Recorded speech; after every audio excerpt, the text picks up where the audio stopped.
আমার দেশের বাড়ি হলো বরিশাল, জি, নিসারাবাদ থানা। তো আমি যখন 8 থেকে 9 বছর বয়স, তখন আমাদের ফ্যামিলিটা ছিল আমার 3 চাচা এবং 2 ফুবু এবং আমরা 2 ভাই বোন ছিলাম। এর ভিতরে আমার দাদা বাদামতলিতে ব্যবসা করতো, মূলত ঝাড়ুর ব্যবসা ছিল। ঝাড়ুর? হ্যাঁ, এটা ঝাড়ুর ব্যবসা ছিল। তখন মানে মূলত আমার বিশাল একটা পুরান আমল অনেক বড় ঘর ছিল, আমরা সবাই একত্রিত থাকতাম। আচ্ছা, খুব আনন্দিত। এবং আমাদের এলাকাটা পুরো আমাদের চাচতো ভাই চাচা মানে আত্মীয় স্বজনই আমরা বেশি ছিলাম। এলাকাটা জুড়ে আমার নিজস্ব লোক ছিলাম। আচ্ছা, তবে এক পর্যায়ে মানে আমার দাদা ভালো বাদামতলি ব্যবসা করতেছে, আমার বাপে তার লগে আছে। তারপরে তার আগে আমি শুনছি যে আমার বাপে নাকি আমার মা যে আমার মারে নাকি স্কুল চলাকালীন আর কি উঠাই নিয়ে আসছে। আচ্ছা, উঠাই নিয়ে এসে ঢাকার নাকি রাইকা তখন বিয়া করছে আর কি। তখন ওই আমল মানে অনেক গ্যাঞ্জাম গেছে। তো এক পর্যায়ে ওই বাদামতলিতেই আমার দাদা আমারে মানে বছরে দেখা যায় 1-2 বার বাদামতলিতে নিয়ে আসতো তার ওই কারখানায়। আমার দাদা খুব আদর করতো। এবং 3 বাচ্চাদের ভিতর আমি এক ছেলে ছিলাম এবং খুব চঞ্চল মানব সুন্দর ছিলাম ছোটবেলায়। ওই বাদামতলি আমার দাদার কারখানার সামনে একটা মদের দোকান ছিল, জি, খোলা থাকতো। ওখান থেকে সবাই মদ খাইতো বিভিন্ন ধরনের। আমার এই কারখানা দাদার কারখানার একদম সামনে ছিল। আচ্ছা, তাহলে ওইখান থেকে এমনি আস্তে আস্তে কেমনে কেমনে জানি আমার বাপে এই জিনিসটার দিকে একটু লক্ষ্য দেয়। আচ্ছা, আচ্ছা, লক্ষ্য দেওয়ার পরে দেশে যাওয়ার পরে ইন্দারাডে এক ফজলু করে একটা লোক নাম আছে, তারে নিয়ে এটা মানে আমার যারা মনে হয় যে ওই জায়গা থেকেই মানে এটা পুরো একটা নেটটা বাইর করেছে যে কোন জায়গা থেকে আনা যায়, কিভাবে কি করা যায়। তো ফজলু ওই লোকটারে নিয়ে সে ওই দেশে মানে বড় কার্টুন সিস্টেম আমার মনে আছে যে কুমিল্লা কোন দিক থেকে আর কি লঞ্চে ভোরবেলা নৌকা আর কি আমাদের এলাকায় নিয়ে যেত। আচ্ছা, তোর একটা সাদা প্লাস্টিকের বোতল মতো ছিল, তখন ওটা 100 টাকা করে ব্যস্ত আর কি একটা বোতল। তখন মূলত কথা হলো আমাদের এলাকায় একটা মোটামুটি সবাই মিলে ভালো সম্মানও ছিল, ভালো একটা স্থানও ছিলাম। কিন্তু এর ভিতরে আমার এই যে বাপ এই কাজে যাওয়ার পরে মানে আস্তে আস্তে এলাকার ভিতরে কেমন সবাই একটা আমাদের মানে একটা ঘৃণা চোখে দেখতেছে। আর এই ব্যবসাটা কন্টিনিউ মানে তারা আমরা বিভিন্ন ভাবে বুঝাচ্ছি যে এই ব্যবসা বাবা মানুষ যত মানুষ আজে বাজে কথা কয়, এইটা কয় সেইটা কয় তুমি, কিন্তু মানে হ্যাঁ খুব একটা অন্য টাইপের লোক ছিল, কারোর মানতো না, মানে কিছু শুনতো না এই অবস্থা। সে মদের ব্যবসাটা প্রায় 5-6 বছরের মতো করার পর এক পর্যায়ে এর ভিতরে এই 500 বছর করার পরে আরে বছরে প্রায় 3-4 বার পুলিশে ধরতো আপনার বাবাকে। হয় তোমার দেখা যায় রাত 12টা-1টা বাজে ওই বিভিন্ন লাইট নিয়ে আমাদের বাড়ি মনে করেন যে পুরা ঘেরাও করতো। আচ্ছা, পুলিশে বিভিন্ন ঘেরাও দিয়ে দেখা যায় ধরতো। ধরার পরে তখন প্রথম অবস্থায় তো দেখা যায় আমরা কোর্ট মামলা বা থানায় জিনিসটা একটু ভয় পাইতাম। কিন্তু এটা মনে করেন যে 2-4-10 বার আস্তে আস্তে যাওয়ার পরে আমরা বিভিন্ন মানুষ এলাকায় দেখা যায় একটু মেম্বার কমিশনের কাছে যাইতাম, যে 5,000-10,000 টাকা দিতাম, কিন্তু কেউ কাজ করতো, কেউ যাইতো বা যাইতো না। আসলে বেশিরভাগই প্রতারণার শিকার, মানে টাকারা বেশিরভাগ খেয়াল লাইতো। কিন্তু পরে আস্তে আস্তে মদ ব্যবসা মানে একদম লাস্ট পর্যায়ে মদের ব্যবসাটা বাদ দেওয়ার পরে সে কুমিল্লা একটা লাইন ধরে কি গাজার ব্যবসা। গাজার ব্যবসা সবই যখনকার গল্প বলছেন তখন আপনার বয়স কত? তখন কোন ক্লাসে পড়েন? তখন আমি 5-এ পড়ি। ক্লাস 5-এ পড়েন? কিন্তু আমি বয়সটা বলতে পারবো না, আমি ক্লাস 5-এ পড়েন। এগুলো ভাষা মনে আছে? হ্যাঁ। 5 পড়ার পরে সে একটা গাজার ব্যবসাটা শুরু করে আর কি। এরা যে এত পরিমাণ আনে মনে করেন 20 কেজি 30 কেজি মানে এরকম পরিমাণ, এবং তার সাথে জড়িত ওই যে ইন্দারা একটা পার্টি আছে তার সাথে জড়িত কন্টিনিউ। কিন্তু এলাকায় সে খুচরা ব্যস্ত না, সেটা বিভিন্ন জায়গায় মঠবাইরা, ভান্ডাইরা, পিরোজপুর, তারপরে গরু নদী, মানে বিভিন্ন আর কি। রাখতো কোথায়? এটা মূলত লঞ্চেই ভাগ হইতো, লঞ্চে বসে ভাগ হয়ে যেত, লঞ্চের কেবিনেই ভাগ হতো। এবং প্রচুর লোক সেট করা ছিল। হ্যাঁ, এবং মহিলাই বেশি ছিল। মহিলা যেমন 8-10 জন মহিলা ছিল তাদের। এগুলো আপনি জানলেন কিভাবে? না, এগুলো তারা আমাদের বাড়ি আসতো, এবং আমাদের বাড়ির নিয়েও আসতো, এবং লঞ্চে ভাগ হইতো মানে বিভিন্ন সেকশনে যে সময় যেটা দরকার আর কি। মানে এরকম পর্যায়ে মানে এমন একটা হইলো যে সে একটা ডিলার নামে পরিচিত হইলো, 2 জন ইন্ডিয়ার ওই পার্টি আর একটা ডিলার নামে পরিচিত হইলো। কিন্তু প্রতি বছর প্রতিনিয়ত তার মনে করেন যে 2-4 5 বার এবার পুলিশে নিতেছে। কিন্তু দেখা যায় এর ব্যবসা চলাকালীন আমাদের মানে সবই আছে লোকজন, কিন্তু হ্যাঁ যে এলাকা ওই সঙ্গে এলাকার ভিতরে তো ওই সঙ্গে কোনো লোকজন আমরা পাইতাম না। তখন দেখা যায় আমার চাচা বা আত্মীয় স্বজন আমরা কেউই যাইতো না। কিন্তু আমার বাপের প্রতি খুব টান ছিল, আমার দাদা খুব কাঁদতো, তার কিছু করণীয় ছিল। তো আমার মাই আমার নিয়ে বেশিরভাগ এই যে থানায় যাইতো বা কোর্টে যাইতো, উকিল ধরতো, এগুলা মানে প্রতিনিয়ত মানে এরকম আস্তে আস্তে যে আমরা এই মানে আমার মা আমরা 2 জনেই মানে একটা অনেক সাহসী হয়ে গেলাম যে মানে জেল বা কোর্ট থানা পুলিশ এগুলো মানে আমাদের কাছে মানে কোনো কিছুই মনে হয় না। মানে আমি থানা যাইতেছি ওসিরে চেঞ্জ হয়েছে টাকা দিতে আসি বা 7টা দিতে আসি মাসে টাকা দিতে আসি আর মানে এগুলো একটা কন্ট্যাক্ট বা এইভাবে সবকিছু ফ্রি ভাবে চলতেছে। ওই এমন তো পুলিশ দেখলে অনেকে মানুষের দৌড় দিত, কিন্তু আমাদের কাছে কিছু মনে হইতো না।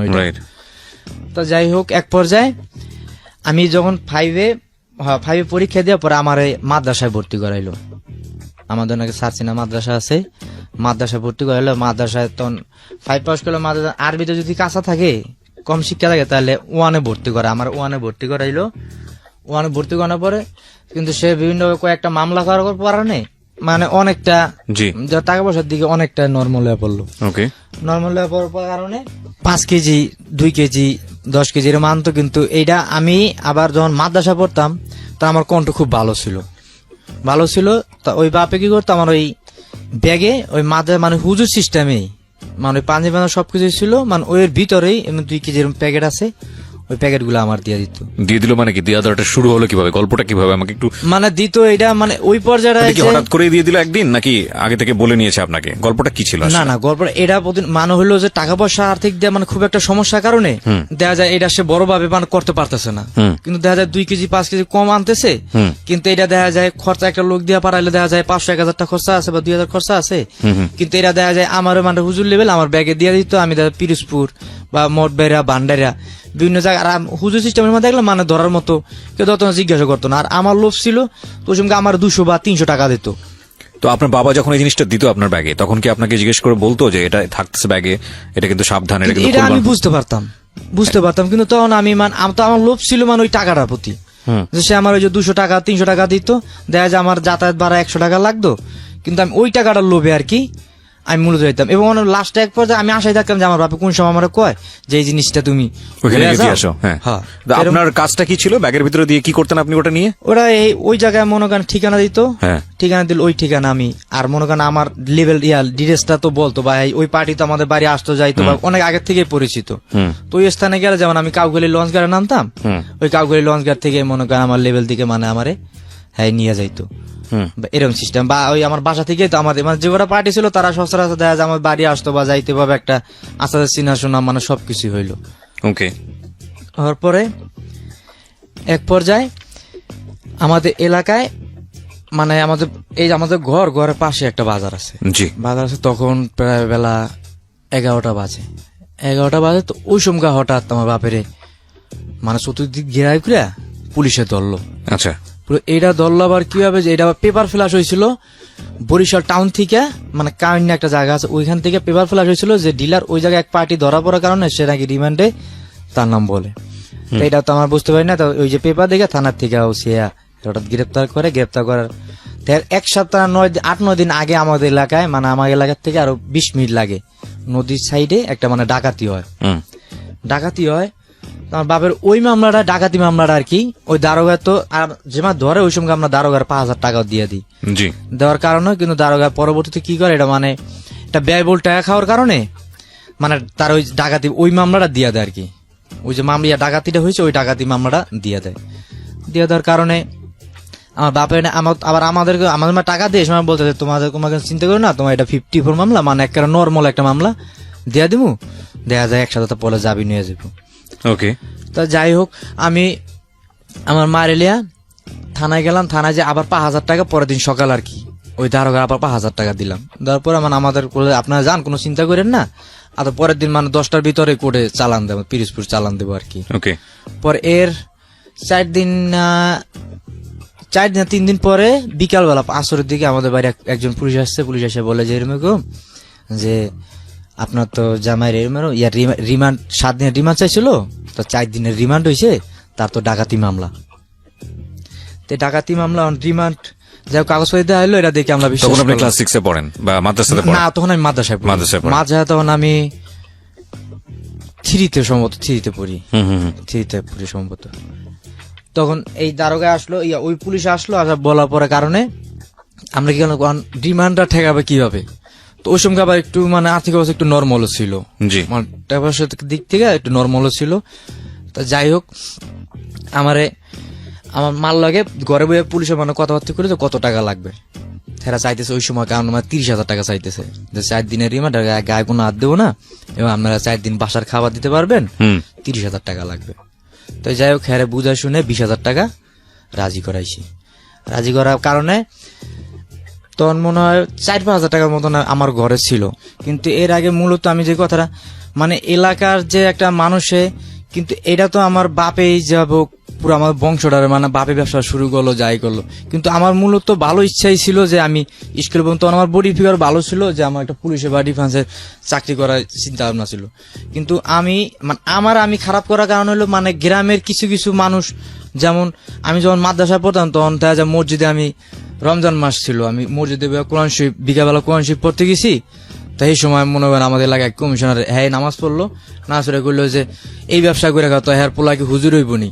তো এই কথা দেখা যায় মসজিদে হেল লাগে, আমার লাগে অনেকক্ষণ হাতাহাতি গ্যাঞ্জাম গেছে বা মারামারি গেছে। মানে এলাকার ভিতরে মূলত কোনো ভালো, আমি যদি কোনো ভালো কাজও করি আর সেইটাও খারাপ, আর সবাই মানে একটা ঘৃণা চোখে দেয় আমারে। তবে নিজের প্রতি নিজেও একটা আক্ষেপ হইলো, তখন আবার আমার প্রচুর জিত ছিল। তা যাই হোক, ওই যে আমার বাপে যখন ডাকাতি মামলা দিল, ডাকাতি মামলা দেওয়ার পরে তখন 4-5 হাজার টাকা ছিল, কিন্তু বাড়তি টাকাগুলো মানে খুবই সমস্যা, কোন অবস্থায় যোগাইতে পারতেছি না। তো ওই ঘরের ভিতরে মানে প্রায় মানে 2.5 কেজি বা 3 কেজি মতো এরকম খোলা সিস্টেমে অনেক গাঁজা ছিল। জি, গাঁজা ছিল। তখন এইগুলা নিয়ে আমরা আবার, আমি কি করছি, বিকাল তখন 1টার দিকে আমি এইটা নিয়ে রায়রাট করে একটা জায়গা আছে, তো ওই জায়গায় আমি ব্যাগে করে নিয়ে গেছি।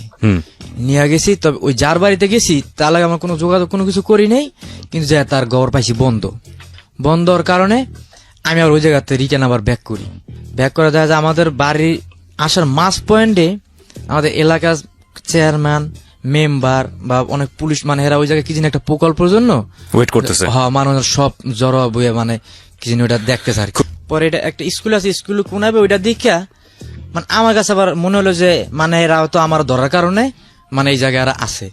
কিন্তু ওই ভিতরে একটা লোক, একটা ছেলে গিরা, তার সাথে আমার আগে একটু বিরোধ ছিল, কিন্তু ও আমার ফলো করেন। আমি ব্যাগটা লিয়ে আবার ঘুরা, মানে কোনা আমার খালা বাড়ি, আবার স্কুলটার কোনাটা আমার খালা বাড়ি।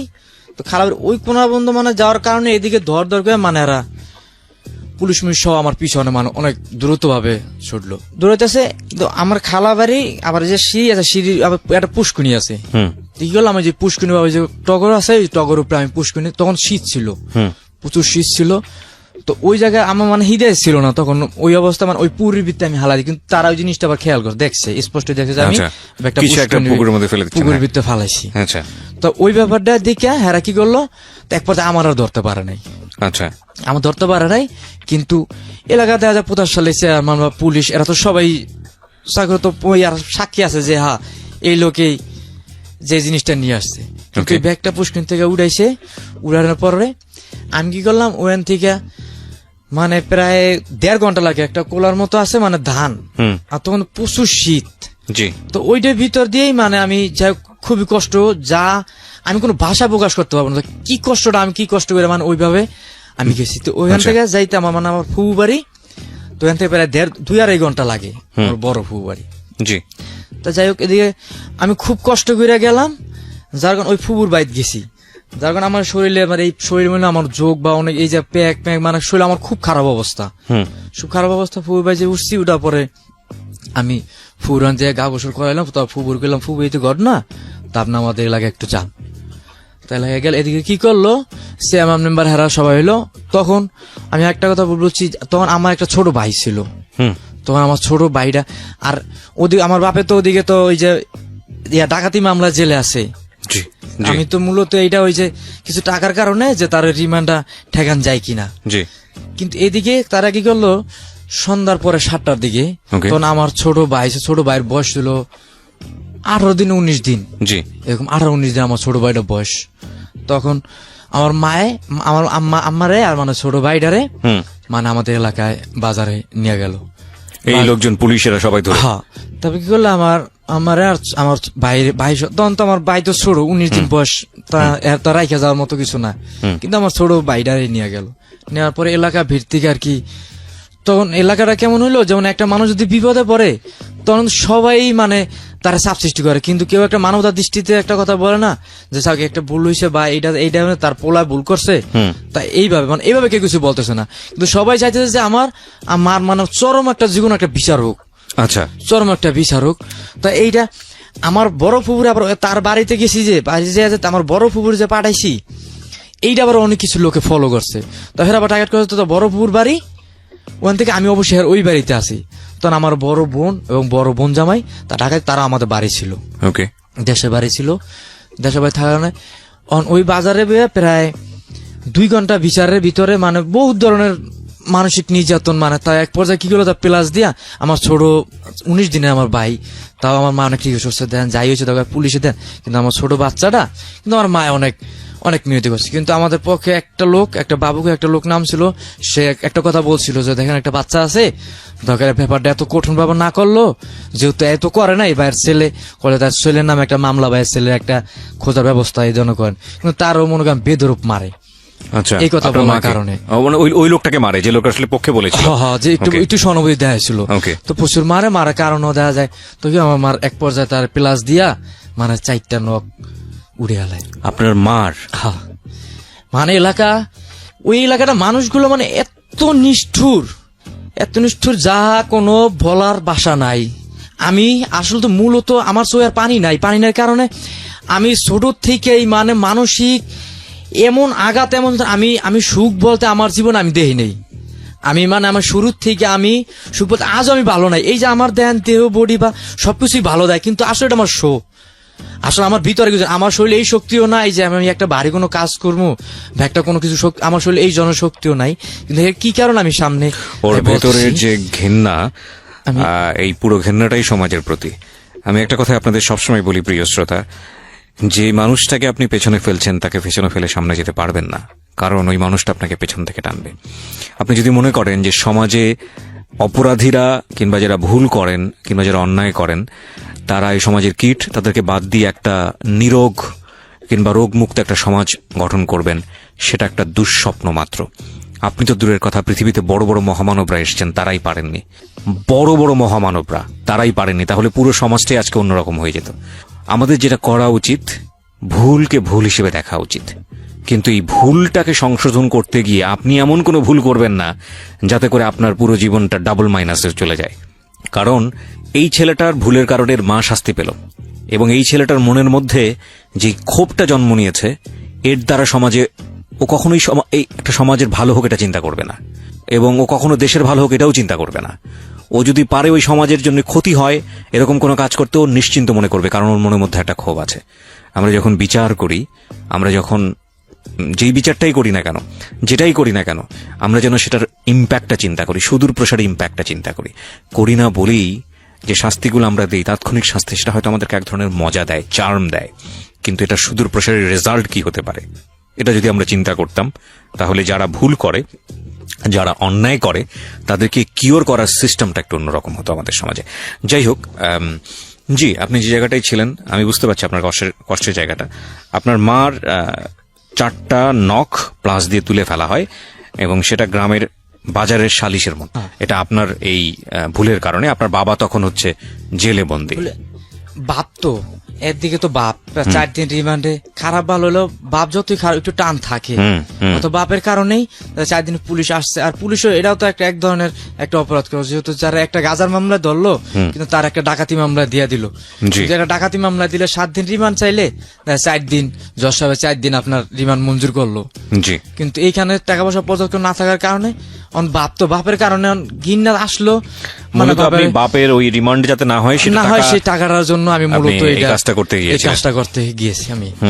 তো যাই এলাকার বিষয় হলো, তবে রাত ওই বিচারের পরবর্তী তাদের ওই ক্ষোভটাও মিলে নাই। পরে কি করলো, ওই আমার বড় ফুপুর দিকে মানে তারা ফলো করলো, ফলো করার কারণে ওই বাড়িতে আবার প্রায় গ্রাম পুলিশ সহ প্রায় 8-10 জন লোক পাঠাইলো আমার ওই বড় ফুপুর বাড়িতে। তো আমাদের বাড়ির থেকে প্রায় 1.5 ঘন্টার মতো পথ ওই বাড়িতে পাঠাইলো। তখন প্রায় রাত 9:30, 10টা 10:30 মতো বাজে। তো সুমগা মানে একটা অন্য সুরে আমরা ডাক দিল আর কি। তো অন্য সুরে ডাক দিল, আমি জিনিসটা মানে আমি তো বুঝতে পারি কারণে তো আমার ফুফাতো বাইরে আর কি সামনে পাঠাইলাম। তারপর আমি সাহসকে মানে ফুফাতো ভাই আসলে আমার মতোই তো এই ফুয়াতো বাইরে সামনে পাঠাইছি, পাঠানোর কারণে ফুয়াতো বাইরে ধরে লাইছে, ধরে লাইছে। কিন্তু আমি ওর পিছনে ছিলাম, কিন্তু আমি ওই জিনিসটা দিকে আমি ওর পিছনে ব্যাগে এমন দৌড় দিছি যে ওই যে উড়ানোর মাঝখানে আগে ওই জামা কাপড় শুকা দিত না, কিছু কিছু মোটা রশি যেগুলো আমার এই জায়গায় বাইচা, মানে ওগুলো ছিঁড়া আমি ওখান থেকে আর কি। পাশে আবার কোলা আসলো, তোর প্রচুর শীতও ছিল, ওই শীত ছিল। এক তো আমি তো 1.5-2 ঘন্টা কোলার মাঝখান থেকে মানে ওই যে প্যাক ধানের ভিতর দিয়ে আইসি, আবার শৈল অবস্থা আমার কন্ডিশন ভালো না। পর আমি কি করলাম, আবার ওই যে ওই ধানের ভিতরে মানে পানি পুনি সব ওই ভিতরে আমি নামলাম। নামার পরে প্রায় ওই জায়গায় রাত 2টা-2:30 বন্ধু আসিলাম, মানে আমার সন্দেহ হলো যে হয়তো তারা আশেপাশে খুব পাশে থাকতে পারে এই ধরনের। আর যেহেতু ওই সময় আমার এমন মনে হচ্ছে তারা যদি আমার ধরতে পারে তো আমার একটা মানে যে কোনো বড় ধরনের ক্ষতি করবো, যে ক্ষতিটা আমার লাইফে আর ফিরে পাবো না। ওকে, মানে এই ধরনের একটা ভয় কাজ করতো আমার ভিতরে। ওকে, তা যাই হোক, পরে আমি সকালবেলা শুনি যে আমার মায়ের ছোট ভাই সহ মানে থানায় দিয়ে দিছে লোকজন। হ্যাঁ, ছোট ভাই বলতে আপনার মা? আমার 19 দিনের যে ছোট ভাইটা ছিল, আপনার 19 দিনের ছোট ভাই যে তখন মার কোলে, তাকে সহ থানায় দিয়ে দেওয়া থানা দিয়ে দেওয়া। পরের দিন তো সকালে তো আমার ওই যে বড় বোন আর বড় বোন জামা যে ছিল, তো আমার বাপের দোস্ত মানে 20 মিনিটের মতো রাস্তা আর কি, মেইন রোডে যে বাদ যায় মেইন রোডের পাশে। আমার বড় বোনেরে আর বড় বোন জামাইরে মানে ওই হ্যাগো বাড়িতে রাত্রে নিয়ে যায়। আচ্ছা, নিয়ে যাওয়ার কারণে এই কারা হ্যাগোটা কারা আসলে? এই যারা এসে কাজ করছে তারা আপনার সব এলাকার মানুষ, যারা আপনার মাকে থানায় দিচ্ছে, যারা নখ তুলতেছে সব এলাকার মানুষ? আচ্ছা, এলাকার মানুষই, মানে এলাকারই মানুষ। ওকে, যারা তো আমাদের দ্বারা তারা অনেক উপকারও পাইছে। কিন্তু আমার বাপে খারাপ করতো, যাই করতো, মানে এলাকার মানুষের দেখা যায় 500 টাকা চাইলো, চাইলো, কিন্তু কেউ আমার বাবার কাছে টাকা পয়সা কোনদিন পাইতো না, আমি এটা দেই নাই, কিন্তু আমার বাবার কাছে উপকার পাইছে এলাকার মানুষ। তারপরও তারা তার ভিতরে কেউ তা ওই একজন 2টা কথা করার কারণে তার বেদরূপ মারে। তো যাই হোক, পরের দিন সকালবেলা আমার ফুবু কি করলো, ওখান থেকে তখন আমার ফুবু আমার একটা ঘৃণার চোখে দেয়, আমার বড় ফুবু, মানে টোটালে আমার সবাই ঘৃণা করতেছে, কেউ আমার একটা ভালো আমার জিনিসটা মানে কেউ বুঝতে আসে না যে আসলে আমি কিভাবে এইভাবে কি হইতেছে, বা কিভাবে মানসিক যে কি একটা কষ্টে ভুগতাছি। মানে এদিকে বাপ জেলে বা মায়ে এইভাবে জেলে গেল, আর আমি যে এইভাবে মানে কিরকম কোন ব্যাপারটা আমি বুঝাইতে পারছি না, কেউ আমার প্রতি একটু সহানুভূতি না, সবাই আমার।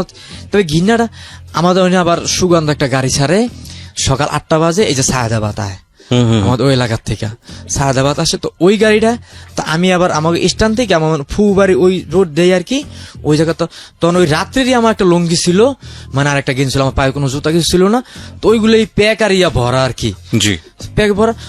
তখন আমি দেখতে অনেক চঞ্চল ছিলাম, অনেক সুন্দর ছিলাম।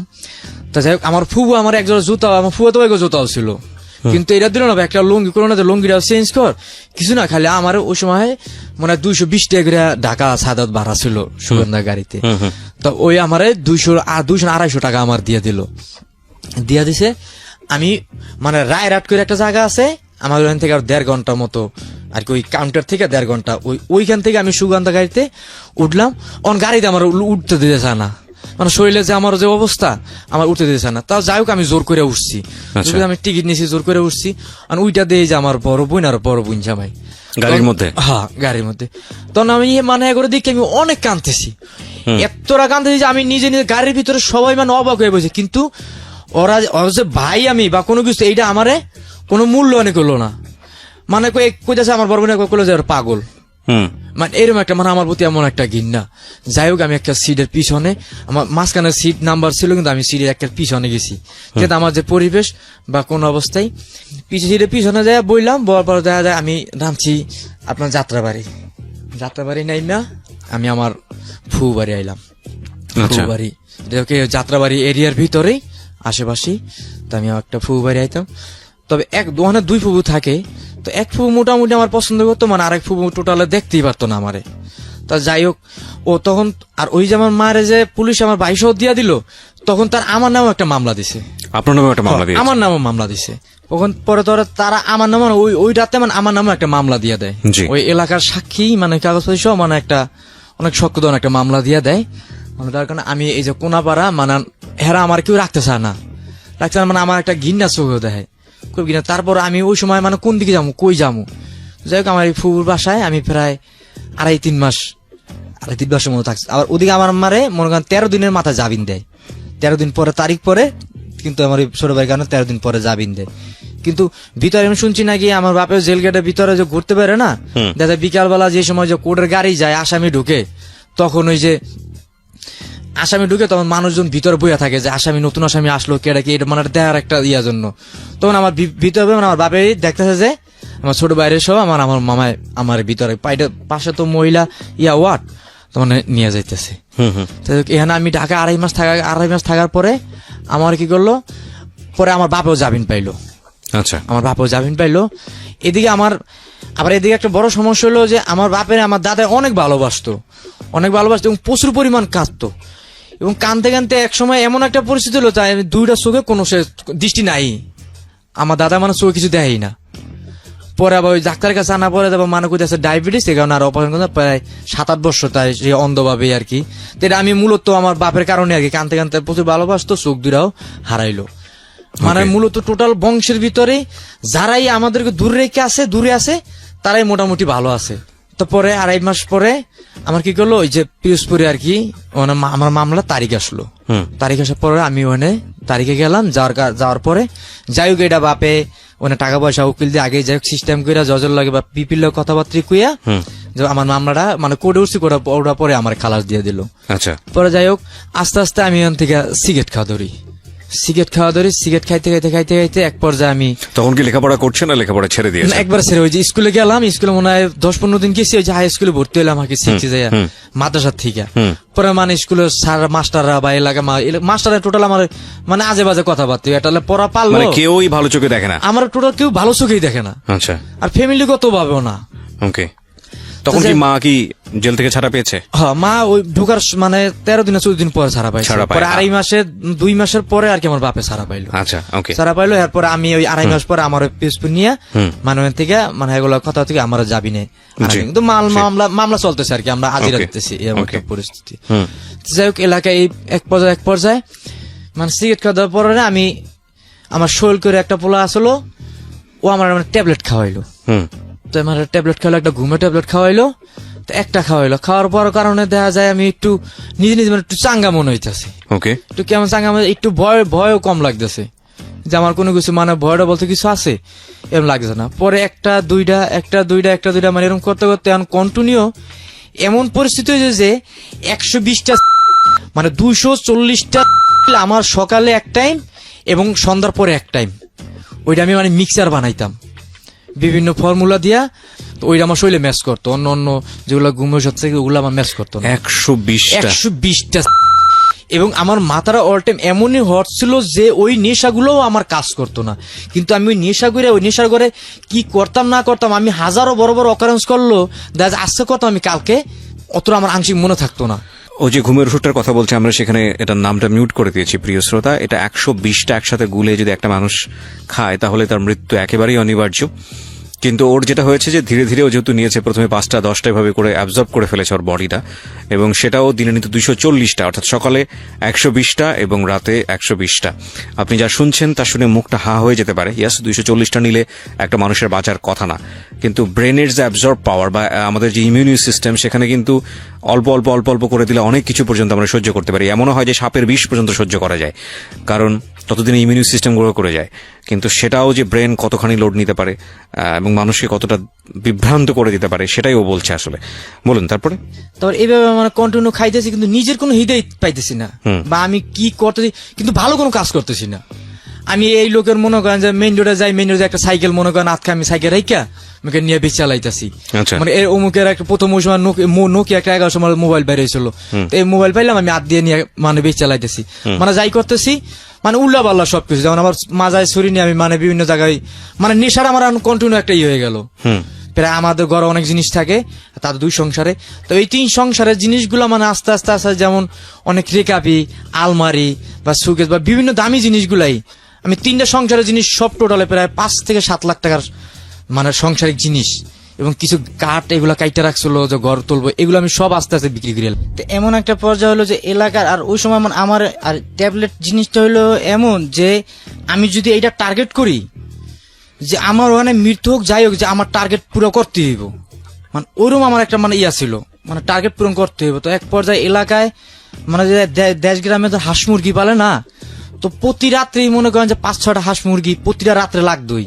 ওটা বিভিন্ন মানুষের বাড়ি, আর আমার লগে আরো 1-2 জন ছিল, তো আমার মতো কন্টিনিউ এত খাইতো না, কম ছিল, কিন্তু তারা রাত্রে আনন্দ আমার লগে করতো আর কি। তো প্রতিদিন রাত্রে আমাদের ওই পুরান বাড়ি খালি ছিল, তো ওই বাড়িতে মনে করেন হাঁস মুরগি আর কি এমন দেখা যায় ছাগল বন্ধু নিয়ে আসছি, বহুত ছাগল বাড়ি থেকে নিয়ে আসছি, আইনা মনে করেন জবাই করে আমরা পাক করে খাইছি। এদের কারণে দেখা যায় এলাকা ভিত্তিক একটা বড় ধরনের মানে ফ্যামিলির উপর একটা চাপ পাইলো যে তোমার পোলার কন্ট্রোল বা এইটা সেইটা।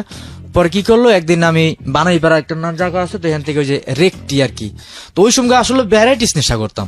আচ্ছা, ওই যে রেকটি আছে একটা, ওইটা হইলো আপনার ওই যে বাংলা মদের মতো ওই যে হোমিওপ্যাথি আর কি, জিভ এক ফোড়া দিলে মানে সেট করে ওইরকম একটা 6 ইঞ্চি মতো বোতল ছিল, তো ওইটার সময় 60 টাকা করে ব্যস্ত, তো ওইটা একবার একটা বোতল খাইলেও কন্টিনিউ হইতো আর কি, তো ওইটাও খাইতাম। ওগুলো খাওয়ার কারণে একদিন আমাদের বাজারে গেছি, যাওয়ার পর মানে দোকানে ওই যে বুট বেচার আমার বাপে আর ওই চাচা এলাকার চাচা বিতি যা সবাই বইয়া রয়েছে, তো ওই পুরো বল বুটগুলো আমি ওই যে টেবিলের উপরে ডাইলা দিছি। মানে কি করেছেন আপনি জানেন না? আচ্ছা, ডাইলা দেওয়ার একটা বুট খাইছি, খাওয়ার পর কারণে আমারে তো ওই সময় বাবা একটু মানে ভালো বুঝ দিয়ে আমারে ঘরে পাড়ায়, তো অন্য একটা দোকানে উঠতে মানে 2 প্যাকেট আমি গুলো সিগারেট লইয়া এটা খাইতে খাইতে আমার ঘরে গেছি, জুতো ওই অবস্থায় আমি ঘুমায় রয়েছি। পরে মানে 1-1.5 ঘন্টা পরে পুলিশ আইলো, পুলিশ আমার হাতে হ্যান্ডকাপ লাগাইলো। এটা বাপেই আনছে আর কি। ও বাপেই নিয়ে আসছে? হ্যাঁ, বাপে নিয়ে আসছে, ওরকম টানতেছে, তো ও আমি তবে আমার একটা অভ্যাস ছিল কি, আমি যদি ঘুমায় থাকতাম তো আমার কেউ ডাক দিত না, তা আমি দেখা যায় এমন আছে 2 দিন 3 দিন 4 দিনও ঘুমায় রয়েছি, আমার কেউ ডাক, ওরা আমি নিজের ইচ্ছায় মানে আমার মানে ফ্যামিলিগত ভাবে মানে আমি নাই বলতে একটা মানে এরম একটা শব্দ আছে না, মানে ওইভাবে রাখতেছে, জন্ম দিছে কি করবো, মানে এরম একটা পরিস্থিতি আছি। তো এই পুলিশ আমার হ্যান্ডকাপ ধরে টানতেছে, এটা আমি আর সহ্য করতে পারিনি, তো এরকম ধাক্কা দিয়ে আমার দরজা দিয়ে মানে সামনে পড়িয়া যায় আর কি, পুলিশটার এই সাইডটা ফাইটটা যায়। ফাইটে যাওয়ার পর কারণে কিন্তু আমার মায় তো বুঝতে পারছে যে পোলার যখন দল বা এই কাম করছে, তত পোলারে অবশ্যই টর্চারিং করবে। তো যাই হোক আমার মা ওই স্যারের কি করলো, 2টা পাও ধরে স্যার যাই হয়েছে, ওর বাপি তো খবর দিয়ে আনছে, আপনি এই যে 1000 টাকা হলন, তো ওরে থানায় নিয়ে মাইরেন না। দেখো হেরা তো বুঝ দিল যে না মারবো না, কিছু না, এটা কইলো। পরে আমার নিল থানায় নিয়ে, মানে যা মারলো টোটাল আমি আমার ওখান থেকে জেলখানা দেওয়ার পর আমি 1 সপ্তাহের ভিতরে আমি মানে খারাইতে পারিনি। আমার জেল গেটে ঢুকাইছে ভিতরে মানে ইয়া করে, কিন্তু এরা কাগজে লেখছে যে মানে গ্যাঞ্জাম করছে, গ্যাঞ্জামে মারামারি কারণে কিন্তু পুলিশে টর্চারিং করে, এটা লেখা নেই আর কি। আর ওখানে মামলা দিয়েছে আমার সেফ কাস্টডি। সেফ কাস্টডি মামলাটা হইলো মানে নিরাপদ হেফাজত, মানে হইলো সরকারের কাছে আমি সুপর্দন করলাম, ওটা আমার বাপের সরকার আমাকে যাতে নিরাপদে রাখে সেজন্য আমি নিজেকে সুপর্দ করছি। প্রধানমন্ত্রী বা কেউ ক্ষমতা নেই আমার বাইর করানোর, আমার বাপের বা আমার মার এই 2 জন এরাই যদি সই দিয়ে যে কোনো সময় আমার নিয়ে আসতে পারবো, আমার সাথে কেউ দেখাও করতে পারবো। আপনাকে নিয়ে কি করলো? ওই না মানে জেলখানা ভিতর রাখলো, জেলখানার ভিতর রাখলো, প্রায় 17 মাস রাখলো প্রথমবার। আচ্ছা, 17 মাস। আপনাকে যে মারার সিস্টেমটা আমি একটু জানতে চাচ্ছি, কিভাবে কি করলো, কোথায় নিয়ে মারলো? প্রথম মারছে আপনার ওই যে অফিস রুমটা, অফিসে আমার ডাস্টার দিয়ে মারছে, এই যে এই সব জায়গা, এই যে এইসব জায়গা আঙ্গুলের উপরে, মানে ডাস্টার দিয়ে প্রচুর মারছে। ডাস্টার দিয়ে মারার পরে মনে করেন হাতত তো ফুইলা রয়েছে, পরে ভিতরে আবার লাঠি দিয়া বেদুর মানে খালি ভিতরে দৌড়াইছি, আর এক পর্যায়ে মানে জ্ঞান হারাইছি, পরে মনে হয় মানে টানছি কিনা কইতাই না, দৌড়াইছে মানে কি রুমের ভিতরে? এটা আপনি ছাড়া কেউ ছিলেন না? না, ওটা ভিতরে আমি একাই ছিলাম। আচ্ছা, একাই ছিলাম, তবে 2টা রুম ছিল, তবে ওইটা মহিলা ওয়ার্ড একটা আর পুরুষ ওয়ার্ড একটা। কে মেরেছে? যিনি আঘাত পেয়েছে উনি মেরেছে না অন্য কেউ? না, ওই ওনার লগে যে ওসি গেছিল হ্যাঁ মারছে। ওসি মেরেছে? হ্যাঁ, ওনার লগে যে ওসি গেছিল হ্যাঁ মারছে আমার কারণে। যাই হোক আমারে জেলে দিল, জেলখানা পিরোজপুরে জেলে দিল। যাওয়ার পর 1 সপ্তাহ পরে তো আমার কি ঔষধ পাতি দিল, তো ঔষধ পাতি আমার ভালো না, মানে আস্তে ধীরে কাজ হয়। 1 সপ্তাহ পরে মোটামুটি সুস্থ হইলাম। সুস্থ হওয়ার কারণে এটা 17 দিন পরে তার সময় মানে আমার মাথায় এমন গরম ছিল যে আমি কোনো কিছু মনে করতাম না। তো আমি জীবনে যে জেলে ফার্স্ট ঢুকছি, মানে এইটা আমার কাছে মনে হইতো না। পরে আমরা ওই যে ভিতরে বিড়ি নিয়ে বাজি খেলে আর কি, জেলের ভিতরে বিড়ি বাজি খেলে। তো ওই ভান্ডারিয়া বাড়ি সুমন কইরা নাম একটা ছেলে, তো আমরা এই যে মানে 12টার গুনটিতে ভাত দেয়, ভাত খাইয়া মানে আমাদের ওই টাইমে তো সবাই একটু নিজে থাকে ঘুমানো, কিন্তু আমরা ঘুমাই না, মানে আমরা ওই যে বিড়ি বাজি খেলি, তো টাস খেলতে দেয় ভিতরে। তো বিড়ি বাজি খেলি, মানে এক পর্যায়ে ওই পাইছে বা মানে আমরা 1 প্যাট বিড়ি আসলো, মানে বিড়িটা সবই ওই পাইছি, কিন্তু এইটা আমি আর যে সহ্য করা কথা আমি কইছি আমার অর্ধেক বিড়ি দিয়ে দে, তোর আমি পরে দিই। কিন্তু এদিন ওই যে কলম দিয়ে যায়, আমরা কলমে যেটা লেই না, তো ওই কলম দিয়ে আর কি, কলমটা পরে এই যে এই বুকের এই সাইডে কলমটা ঢুকিয়া যায়, কলমটা মানে পুরোটাই ঢুকিয়া যায় জেলের মধ্যে। হ্যাঁ, জেলের ভিতরেই। তবে আমাকে ওই যে শরীফপেটির মানে ওখানে অনেক আসামি ছিল ওই জায়গা, তো আসামি ছিল। পরে কি করলো ওই জায়গায় পরের দিন, তবে ওই তৎনগত মারে না, পরের দিন মানে সকাল একটা জেলার ফাইল হয়, তা আমার নামে একটা রিপোর্ট লেখে, আর ওরা তো মনে করেন হসপিটালে নিয়ে যায়, হসপিটাল নিয়ে যায়। তা আমার ওই জেলার ফাইলে একটা ইয়া লেখে, পরের দিন সকালে কি জেলার ফাইল হয় ভোরবেলা, তো ওই টাইমে আর কি আমার ডাকে। তো ওই দিনকে রাতে আমার সেলে নিয়ে রাখে, তোমার ছোট একটা রুম আছে মানে সিঙ্গেল রুম, ওটার পাশে বাথরুম, মানে সবকিছু কষ্টদায়ক খুব আর কি। ওই ছেলে নিয়ে রায় এবং ডান্ডা বেরিয়ে আছে, ডান্ডা বেরি ফিন দেয়, ডান্ডা বেরি ফিন দেয়। এরকম প্রায় আমারে সকালবেলা আনছে, সকালবেলা আনে জেলার ফাইলে, মানে এই ঘটনা এটি কইলো। পরে কি করলো, মানে এমনি ইয়া করে তো লাডি বইরা আমার এই যে পানি, এই যে ফাটা গেলাইছে, এইসব জায়গা সব ফাটা গেলাইছিল এই যে। পরে মানে প্রচুর পরিমাণ আর মানে মায়ের হলো পান নিচে মারে, পান নিচে সব পাতায় মারবো, অন্য কোন জায়গায় আঘাত করে না, জেলার ফাইলে যেটা সকালবেলা।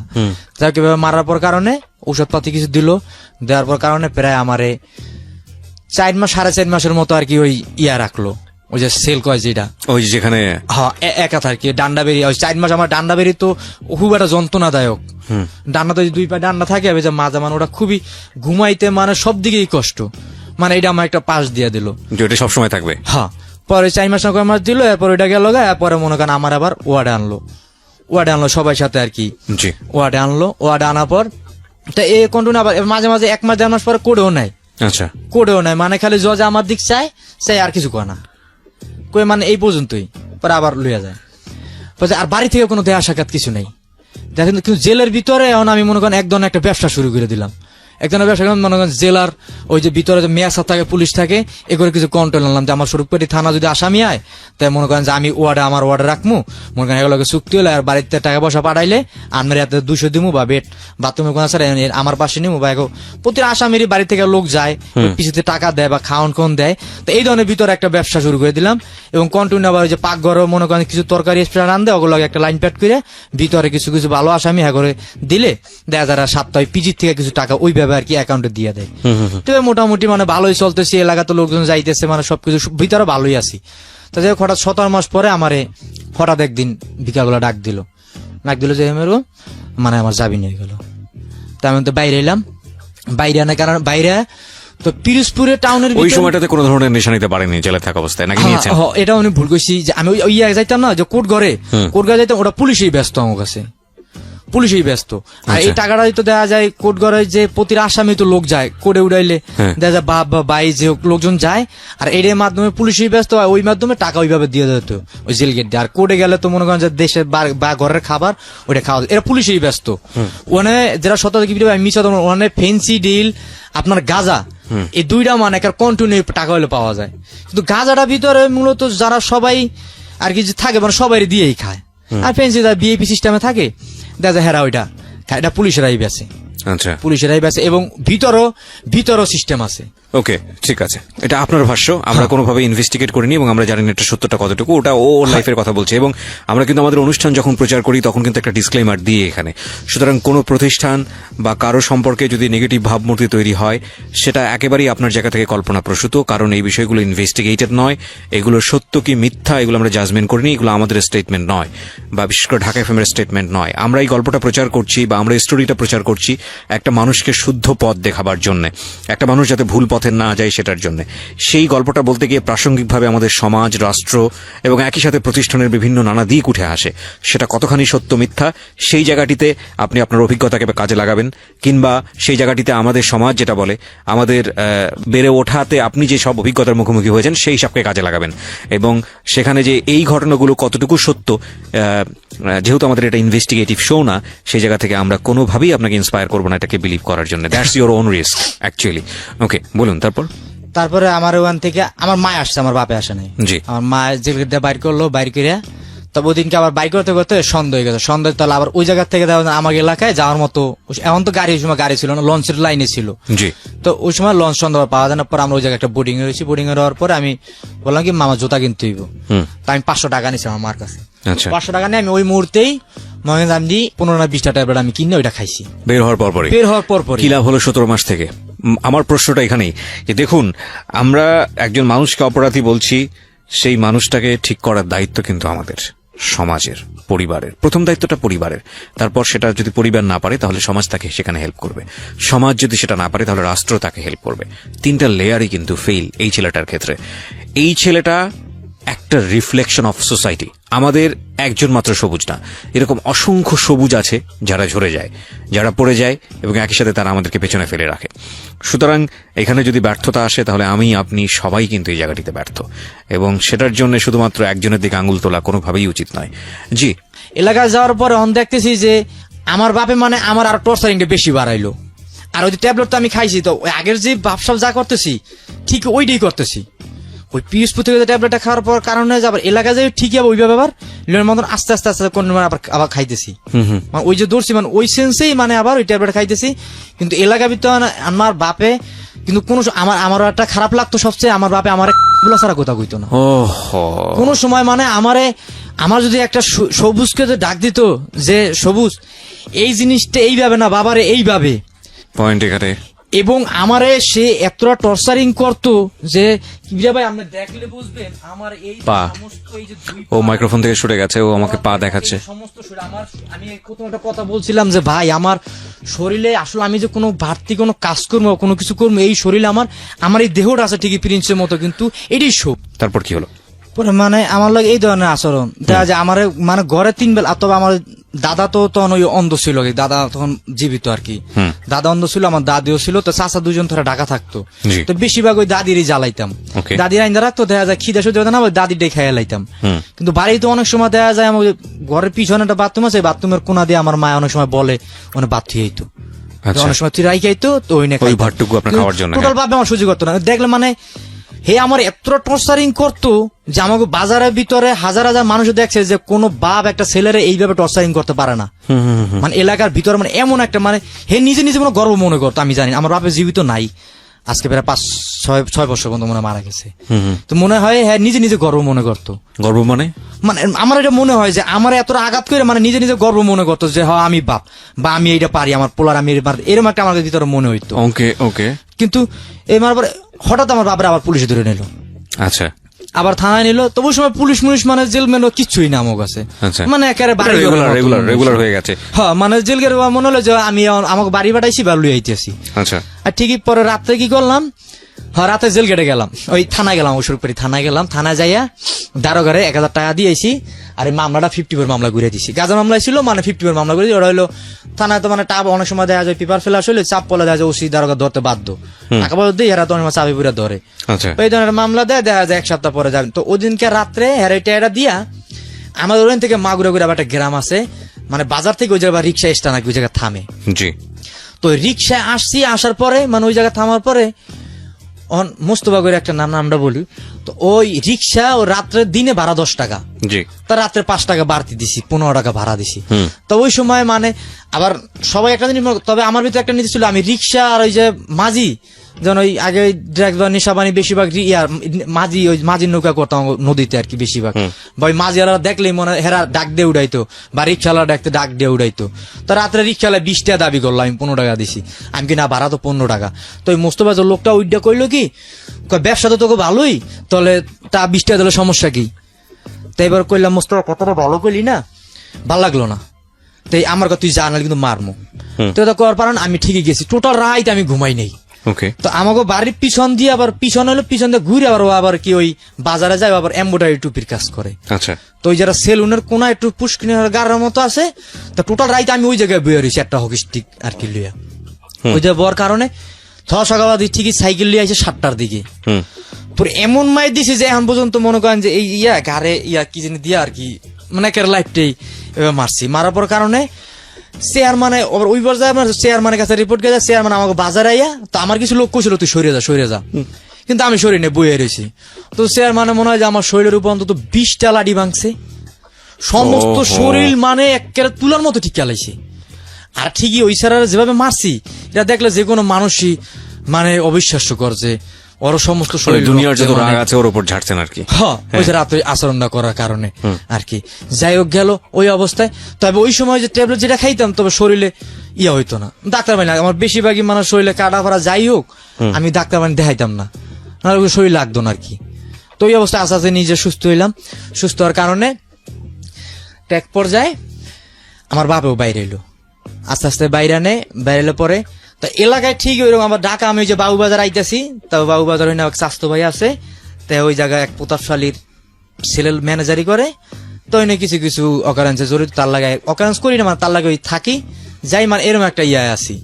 তো এক পর্যায়ে ঠিকই বাড়ি গেলাম, বাড়ি যাওয়ার পরে ভাবে কি করলো একটা বড় চালান কুমিল্লার থেকে আনতে চাইলো।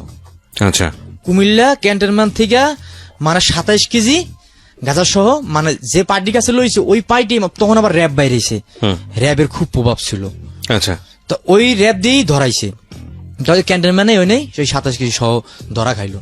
ধরা খাওয়ার কুমিল্লা প্রায় 1 মাস 2 মাস 1 মাস 2 মাস, তবে এইসব মামলা যাই হোক দেখা যায় আমরা 2 মাস 3 মাসের ভিতরে জামিন করতাম। ওকে। কিন্তু এই ব্যাপারটা হইলো মানে যেই উকিলে ধরি হেরাই মানে আগামী তারিখে জামিন করে, কিন্তু প্রতিটা উকিলে মানে প্রতারক। প্রায় আর কুমিল্লা বেশিরভাগ যদি 1000 আসামি থাকে এর ভিতরে 900 হলো এই যে মাদক ব্যবসায়ী। আচ্ছা, কুমিল্লার এই ধরনের মামলাই বেশি। ওকে। তো যাই হোক 17 মাস প্রায় এর মাঝখানে একদিন আমার মা আর আমি সোনিয়াকে আইছি। সোনিয়াকে যাই হোক আমার একজন লোক থাকে ওখানে থাকায় ওইনে থাকে আর কি, আমাকে আত্মীয় স্বজনই। তুই দিকে মা শরীরটা ভালো না বুঝি, মা আমার বললো কি তা তুই যা, যে তোর বাপের কুয়া যে আগামী তারিখ অমুক তারিখে তাই তারিখে যাবি নইব বা কোনো চিন্তা করি না। অবশ্য আমরা একটা মানে সমস্যার ভিতরে পড়তেছি যে এলাকা মানে টাকা পয়সা মানে এই 17 মাস ঘোরার কারণে আজ যে বরিশাল থেকে কুমিল্লা আওয়া যাওয়া, আর উকিল এই বন্ধু মনে হয় 7-8টা চেঞ্জ করছি, কিন্তু কোনো উকিল আসলে কোনো কাজ করে না মূলত।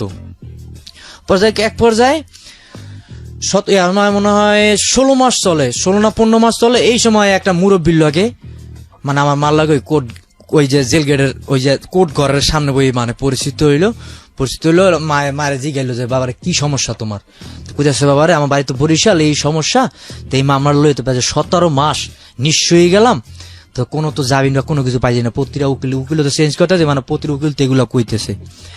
তাহলে কি করলো, এক পর্যায়ে এই লোকটা একটা ভরসা দিল যে তুমি আমারে 30,000 টাকা দেবা, আমি আগামী তারিখে জামিন করে দিম।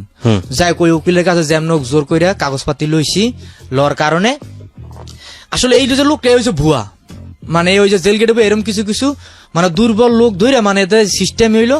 আর এর ঠিকানাটা আমি কমু না কিনলে ধর এর লাগে একটা পরবর্তী যে কোনো একটা বড় ধরনের কাজ আমারই হয়েছে। যাই হোক ওই তারা আমার মায়ের বাপ ডাকলো, বাপ ডাকার কারণে উকিল ছিল না, উকিল ছিল না, দালাল ছিল এক ধরনের, ওই এক ধরনের দালালি ছিল, মানে কি চক্র নাকি, কিন্তু মানে লেভেল ভালো, মানে এইবার মানে কথার মানে একটা আমার মানে পরে আমি ওখান থেকে কি করলাম, তো আমি ওনার লাগে তো আমার একটা ফেস হইতাম, একটা কথাবার্তা আমার কিছু হইতাম না, মানে কি আমি ওই টাইমে মানে এমন আমার ট্যাবলেটটা মানে কন্টিনিউ লাগতো, আমি সবসময় গম্ভীর থাকতাম, আর কোনো কিছু কেয়ার করতাম না। তাতে ওই আমি আয়া বললাম সোনিয়াকে আয়া পড়ছি, সোনিয়াকে আয়া পড়ার কারণে ও এর মাঝে যারা করলাম আমি বাপের যে আমার হিন্দু সোনিয়া থেকে মা অসুস্থ, বাপের দেখতে গেলাম কোর্টে ওই যে কোর্টে ওই জেল গেটে, তো বাপের নাম স্লিপ কেটে মানে বাপে আমার দিকে আমার কয় কিরে বলে তুই এসোকে, এর মানে ডাইরেক্ট একটা ভাষা, মানে ওই যে ভিতরে পুলিশ মানুষ সব চাই রয়েছে, তো আমি চোখে পানি ছাড়িয়ে দিছি, ইচ্ছা মতন কাঁদছি যে আরে বাপের মায় অসুস্থ, আমি এত আশা করি দেয় বাপের লেগে ফল পাকড়া অনেক কিছু মানে অনেক পিজিতে জমা দিছি, মানে কিংবা কিছু টাকাও দিব, কিন্তু এই কথা গাইলটা দেওয়ার কারণে আমি কেউ চারে লাগার কোনো কথা কই নেই, আমি তো ব্যাক করে ফল পাকড়া ওইগুলো নামে পিজিতে জমা দিয়া পরে কুমিল্লা থেকে আমি কান্দিপার গেছি। কান্দিপার হইলো মানে এক ধরনের সব ধরনের নেশাই খুব কম দামে, যেমন বাংলা মদটার প্রতি আমার খুবই আসছিল, আগ্রহটা বেশি ছিল, প্রচুর বাংলা মদ খাইতে পারতাম, তো ওখান থেকে মানে সস্তা পাই আমি খাইছি ইচ্ছা মতন, খাইয়া পরে আবার 2 লিটারের 2টা বোতল বইরা আমি ওটা তিসা গাড়ি তুলছি, তিসা গাড়ি তুলছে দাউদকান্দি এই জায়গা বা চেকপোস্টে, তো আমি খাইয়া মানে ওই সময় নিজের সেন্স তেমন একটা নাই, তো এই যে সামনে এনে রাখছি তো ওটা চেকপোস্টে পুলিশ পাইছে, পুলিশ পাওয়ার আবার ওই জায়গা থেকে আমার পুলিশ আবার গাড়িতে নামাইলো, তো আমার মার কাছে যে সেটটা থাকতো ওই সেটটা আমি আবার তখন লুয়ে গেছি, নোকিয়া 1100 মডেল সেট, পর ওই সেটটা দিয়ে আমার আবার চাচার নাম্বার ফোন দেওয়ার কারণে ফোন দেওয়া ওই দাউদকান্দি দিয়ে আমার মা আমার চাচারে লিয়া যায় 1500 টাকা দিয়া আমার ওখান থেকে সারাই আনে, ওরা টহল পুলিশ আর কি ওই যে চেক পোস্টে, আর এরা এই ধরনের টাকা পয়সা ওখান থেকে সারিয়া দেয় আর কি, এই সিস্টেমে সারাই আনে। আনার পরে তো হের পর ওই যে বাপ ডাকার সম্পর্ক হইলো এর বাড়ি মানে 17 মাস যে তারিখটা, ওই তারিখের আগে 17 মাস লাস্ট পর্যায়ে তারিখটার আগে তার বাড়ি বিকালবেলা আসরের দিকে যায় আমার মায় পৌঁছলো, আমার মায় পৌঁছে, কিন্তু ওই বাড়িতে তো বাড়িটা আমি চিনতাম, এবং ওখানে যে নাম করার লোক উনি মোটামুটি নাম করা লোক ছিল ওই এলাকার আর কি, যে ময়নামতি যে ক্যান্টনম্যানের আশেপাশেই যে হাতিমারা কয়, যাই হোক ওই জায়গার আশেপাশে আমি ওই জায়গার নামটা একটু লুকিয়ে রাখতে চাই, কারণ ওই জায়গার পর আমি রাত 9টার দিকে যেমন পুষার কারণে আমি তো ওই যে ট্যাবলেট খাইতাম, ট্যাবলেট খাই দেখা যায় সজা থাকলে তো সজা গিয়ে আবার ঘুমাইলে আমার হৃদয় কম থাকতো, তো আমার মায়ের তখন আমার তো ছোট ভাইটা মনে হয়, তো আমি একটা আইডিয়া করতাম মানে 1.5-2 বছর যাই একটা বয়স, আমার ছোট ভাইটা মানে প্রাপ্ত বয়স না, তখন আমার কি দুধ খায় আর কি, এরকম একটা পজিশনে আর কি দুধ ছান দেন, এরকম একটা ছোট ভাইটা আছে। তবে ওই যে লোকটার সামনে একটা কাছারি ঘর, তারও তো ফ্যামিলি পোলা বউ অনেক লোকজনই আছে, পিছনে সামনে কাছারি ঘর, ওই কাছারি ঘরে আমি সামনে রুমে ঘুমায় পড়ছি, তো ওই লোকে মারলে মানে কথাবার্তা কইতে কইতে কইতে কইতে তা আমি তো ঘুমাই পড়ছি। এক পর্যায়ে অনেক রাত 2টার দিকে তা আমার মা একটা বকা দিছে আর কি, একটা খারাপ ভাষা বকা দিয়ে ওনার মনে হয় একটা থাবদানো ধাক্কা দিয়েছে, কি দিয়েছে টিনের বেড়া আসলো, টিনের উপরে যায় পড়ছে। তবে মা আমার ওদিনকে রাত্রে আর উড়ায় নাই। ওই যে ওই রাত্রে আমার বাইরে লইয়া মানে মা আটতে আটতে ওখান থেকে কোরের দিকে গেল গা, না কই গেছে না আমি পরে তো শুনি নেই। পরে সকালবেলা ঘুমের তুইতে মানে ভোরবেলা আমি আর মায়ের দেখি না, মায়ের দেনা ওই লোকেরও দেখি না। ওই লোক তো ওই লোকটা মনে করছে কি যাই হোক এটা মনে হয় আমার যেটা আইডিয়া আর কি, যে একটা খারাপ প্রসঙ্গে আমার মা শরীরে হাত দিয়েছিল, অথচ কিন্তু তার বয়স কম হইলো 52 থেকে 55। কিন্তু আমার মায়ে কোর্ট ঘরে গেছে, আমিও ঠিক ওখান থেকে অনেক খালি চিল্লাইতেছি মা। তবে মার প্রতিও মানে আমার এমন একটা ভালোবাসা, এমন একটা টান, আবার একটা হিংস্র জানোয়ার মতো একটা রূপ, মানে কয়টাই কাজ করতেছে যে তার প্রতি আমি পাতাছি না ভালো একটা রূপ দেখাইতে, মানে খারাপ একটা রূপ দেখাইতে। মানে এই ধরো অনেক কোর্টের ভিতরে উকিল মুকিল হয়ে না আমার মায়ের আমি জড়া দিয়ে, মা তোমার কি হয়েছে, মা তুমি কও, তোমার মা কিছু হয়েছে, মা এই বুড়া বেড়া কো। তো বুড়া বেড়ার ওই জায়গায় আর দেখি না কোনো জায়গায়, দেখতে আসি না আমি মায়ের অনেক খালি সিলেটা জিগাইতেছি, কিন্তু মায় কান দেয়, মায় কান দেয়, আমার কিছু কয় না। তা যাই হোক মায় আমার এক পর্যায়ে থামাইলো, থামানোর পর ওই যে জেল গেটে ওই যে কোড়ে বাবার উড়াইলো, উড়ানোর পরে 17 মাস যখন কোন উকিল আর ওই তো হ্যাঁ তো দালাল ওই যে টাকাটা খাইলো, ওই যে বাপ ডাকলো মূলত তার দিতে 15,000 30,000 দেয় নেই, 15,000 দিস আর 15,000 কাজ হইলে আর কি দেবো। তো যাই হোক ওই যে কোর্টে যে ম্যাজিস্ট্রেট জজ উড়ে না, ম্যাজিস্ট্রেট নামার পরে আমি ভিতরে ডাইরেক্ট ঢুকে গেছি, যাই পিপির আমি 8টা ধরছি, পিপির 8টা ধরে কই ভাই আমার তো এই আপনার এই যে মানে লাঞ্চের পরে ওই আমার বাবার আর কি আসামি উঠাইবো ভাই, আজকে 17 মাস এই কুমিল্লা একের বিখে রয়ে গেছি, আমার কিছু নাই। আমি তো জানি যে আপনার কারণ এই আসামি ভাই মনে করেন 1.5 মাস 2 মাসও বাইরে যে আজকে 17 মাস আপনি আমাকে একটা ব্যবস্থা করেন। তাই কয় তোমার ব্রেন্ডের সমস্যা নেই, আমি কি না ভাই আমার কোনো ব্রেন্ডের সমস্যা না, এই ধরনের কাম তো করে ভিতরে ভাই আমি নিরুপায় করছি, কারণ আমরা যেমন আমার মায়ের আমি যে বাইরে যে একটা বিস্কুট খামু আমাদের এই ধরনের পজিশনও নাই। তা কইতে আছে তুমি দাঁড়াও বাইরে দাঁড়াও, তোমার আমি ডাক দিলে তুমি আইও। তো ঠিক আমার 10 মিনিট পরে ডাক দিলো, কয় কালকে যদি 10,000 টাকা দিতে পারো তা কালকে তোমার বাপের ওই দেশ থেকে দিয়ে দেওয়া সারিতে হইবে। কে বলছে এটা পিপি বলছে, মানে জজের পাশে যে PP is a very powerful man, I know that. হ্যাঁ 10,000 টাকা ওইভাবে খুব মানে ওনা বলছি যে আমাদের একটা বিস্কুট খাওয়ার মতো আমার পজিশন এলে নাহলে বলতো না টাকা এমন চাইতো। ঠিকই আমরা যেমন ব্যবস্থা করে শনিয়াকড়া থেকে আমার সাথে থেকে আমার টাকা 10,000 টাকা নেওয়াইছি, নেওয়াইয়া পিপি দেওয়াইছি, দেওয়ার পর ঠিক ও জেল গেটে কাগজ গেছে এখন ওই উকিল আর কি ব্যস্ত গেল, উকিল সই ছাড়া আবার যাবে নেবে না। যাই হোক আবার একটা উকিল ধরছি, সইটই করে ওখান থেকে বাইরে এলাম। বাইরে না খাওয়ার পরে তবে ওই সময় বাপের ধরছে, তো ওই সময় প্রচুর এমন একটা মাই দিয়েছে র্যাবে। আপনার বাবার জামিন হয়েছে শেষ পর্যন্ত? পিপিটি টাকা ঘুরে দেওয়ার পরে আপনার বাবার জামিন হয়েছে। ওকে ওখান থেকে বাইর করছি, বাইর করার পর কারণে আমার বাপের লিয়া ওখান থেকে আমি আবার বাপের লাগে আইনি। তা মায়ের বাপে যখন শনিয়াকরা আইলো, আইয়া মনে করেন 1 সপ্তাহ 10 দিন থাকলো, থাকার কারণে আমি আবার বিভিন্ন দিকে ঘুরতে আসি। যেমন তা ওই যে ওই সময় ভিতর আমি আবার একটা হটলাইন গেছি যে আমি গুলিস্তানে কিছু অকারেন্সে ঢুকছি। আমি গুলিস্তান যে এই সময় মানে ওই যে ব্লাইন্ড ডিস্ক আছে একটা খারাপ সিডি আছে, ওইগুলো আগে ওপেনে বিক্রি হইতো। তাই যে নোকিয়া 1100 মডেল যে সেট, ওইটা মানে একটা কেসিং মানে ভালো সেট দেয় কেসিং ধরাই দেওয়া হইতো, যে ব্যয়বহুল আর কি, চালান বিশাল একটা লাভের ব্যবসা, মানে এই ধরনের একটা কাজে জড়িত। আচ্ছা মানে এইটাও ফাঁকে ফাঁকে করতেছে, মানে ওখানে একটা ভালো একটা গোডেল মানে তো আমার মতো পোলা হইনে মানে 50,000 টাকা পর্যন্ত ডাক করছে, যেন একদিন নেতায় নেবো আমার 50,000 টাকা দিয়ে আমার কিনে নেবো, হের ওই ফুডে আমার খাড়াইবো, টাকা যে ইনকাম মানে আমার ওইভাবে দিয়ে দেবো, এই সিস্টেম। কিন্তু এই ফাঁকে বাপের দেশে গেল, কিন্তু আমার ভিতরে খালি এখন সবকিছু বাদ ক্ষোভ হইলো যে ওই বেড়াটা যে একটা 30,000 টাকা আপনাদের কাছ থেকে নিয়েছে, 15,000 টাকা নেই সেটা কোনো সাবজেক্ট না, যে আমার মায় বাপ ডাকলো আর 550 প্রায় 52 থেকে 55 আমার একটা আইডিয়া বয়স। তো কি করলাম এরকম প্রায় 6 মাস বছর গেল, কিন্তু আমার 6 মাস বছর কিন্তু এর ভিতরে আমি কোনো টাকা গুছাইতে পারতেছি না। আমি কি করলাম চাঁদপুর আপনার ওই যে নাম চাঁদপুর বড় স্টেশন নাম আছে, ওখান থেকে আমাকে দেশের এক পার্টির ঠিকানা পাই, যেমন পুলিশ নিয়ে আমি ওখানে বিপুল পরিমাণ গাঁজা আটক করি। পুলিশ নিয়ে আটক করি, ওই মানে পুলিশের সোর্স হিসেবে কাজ করে, পুলিশের সোর্স হিসেবে মানে ওটা নেট আমি জানি, পুলিশের আমি লইতেছি আর কি, লিয়ে যাওয়া পুলিশ আর ওইগুলো অন্য পার্টির কাছে ব্যস্ত আছে, মানে সেই হিসাবে আমার টাকা দিতেছে। তো এরকম একটা অবস্থা দেখা যায় আমাকে প্রায় 65,000 টাকার মতো হইলো, 65,000 টাকার মতো হইলো। তখন আমি আগের যে ফেস বা আগের যে চেয়ার আবার গুলিস্তান ঢোকার পর দেখা যায় আবার কন্টিনিউ ট্যাবলেট লয়ে আবার মদ খাইতেছি। ওখানে মনে করি যে কমলাপুর টিটিপাড়া থেকে গেলানবতী সকালে পোলাওয়ান মদ নিয়েই রাখতো, এরকম একটা সিস্টেম, চেয়ারা ফিকে মানে সব অন্যরকম হইলো। তো ওই যে লোকটা আমার ফেস দেখলো, মানে এরকম একটা চিনবো না, এরকম একটা পরিস্থিতিতে আমি কি করলাম, ওই যে চিপসের একটা লোক আর কি ওই যে বিভিন্ন এজেন্ট ইয়া ব্যবসা করে না, যে বিভিন্ন জায়গায় ডিলার ওই যে চিপস টিভি রাবি জাবি দেয়, তো এইরকম সিস্টেমে মানে কিছু কাগজপাতি নিয়ে তার বাড়ি, আবার তার কিছু বাড়িটাও ছিল তার এলাকায়, মানে আমি অনেক দিন যাবত অনেক কৌশলে অনেক সিস্টেমে তার বাড়ি আমি ভাড়া নিছি। ওকে, বাড়ানোর পর ওই জায়গার থেকে আবার ওই যে হাতিমারা একটা জায়গা আছে, ওখান থেকে আরো 20 মিনিট, তো ওখান থেকে আমি হের বাসা থেকে আমি ফজরে বাইরে যেতাম এবং আসতাম তার বাসা 9টা-10টার দিকে, এবং আসার পর তার লগে আমি আধা ঘন্টা 10 মিনিট সময় দিতাম, এবং আমি তার লগে অনেক কিছু নিয়ে আসতাম। তার লগে মানে এমন একটা ফানি তারা ফালাইছি যে আমার একটু লেট হলো যে আমার খবর লইতো, বা কি সমস্যা হলে আয় খবর লইতো, মানে এই ধরনের। তারা আমার একটা লোভ দেখি যে দেখেন আমার তো বিপুল কিছু টাকা আছে, তা আমি হাতিমার ওইদিকে কিছু পরিমাণ জায়গা কিনতে চাই, তো এই জায়গাটা আমি, এই লোকটা তো সেই লোকটাই, হ্যাঁ এই সেই লোকটাই, কিন্তু সে আমার ফেসটা মানে ওই সময় মানে বডি ফিগার অন্যরকম সবকিছু চিনতে পারেনি আপনি? আমার চিনতে পারেনি। তো যাই হোক, আমি ওই জায়গায় যাই, ওই যে হাতিমারা ওদিকে, আবার ওই যে আমি 4টা ফ্রেন্ড বানাইছি, তারাও মানে এলাকার ভিতর, তারাও একবারে রং মানে মোটামুটি আর কি একটু হালকা পাতলা সাহসী পোলা পাইন, মানে এলাকার ভিতর একটু থাকে না ওই ধরনের। কিন্তু তাদের কাছে আমি এই ডিটেলসটা সবকিছু বাঙ্গায় কইছি, এবং কর বাগানে কিন্তু তাদেরকে নিয়ে কিন্তু আমি টাকা পয়সা নষ্ট করতেছি।